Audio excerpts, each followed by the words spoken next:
sinazibagirwa nibwo nafataga urugendo nateguye ndashidikanya narubonyemo byinshi cyane bitazamva ku mutima ariko icyandutiye byose ni Imana yamaye.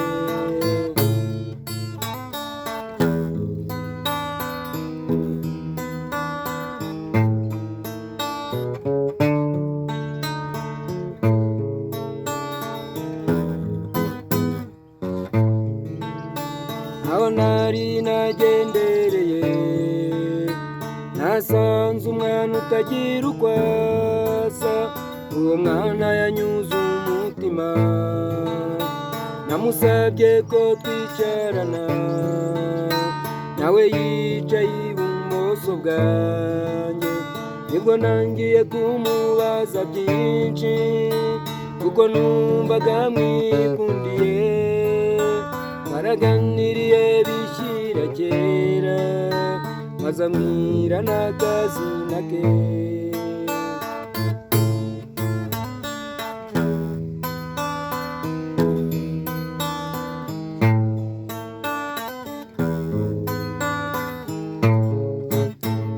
Kubera kwaho twari twazindukiye twembi, njye natekerezaga ko ari iwabo nawe atekereza ko ari iwacu, maze nsezeye ngira ngo nahe mbona wa mwana aguye mu kantu, maze aramperekeza mbaza neza ansezeranya ko azansura.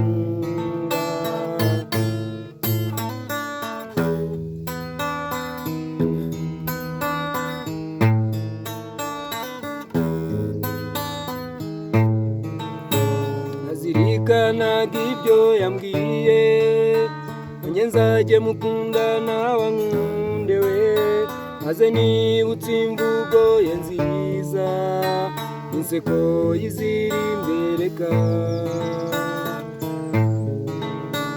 Esiteri mwana wancavuje nkunda ngukunda banzibaganye, Esiteri mwana wancavuje burya Imana nigena byose, ariko burya iminsi irari myinshi we amaherezo tuzabonana.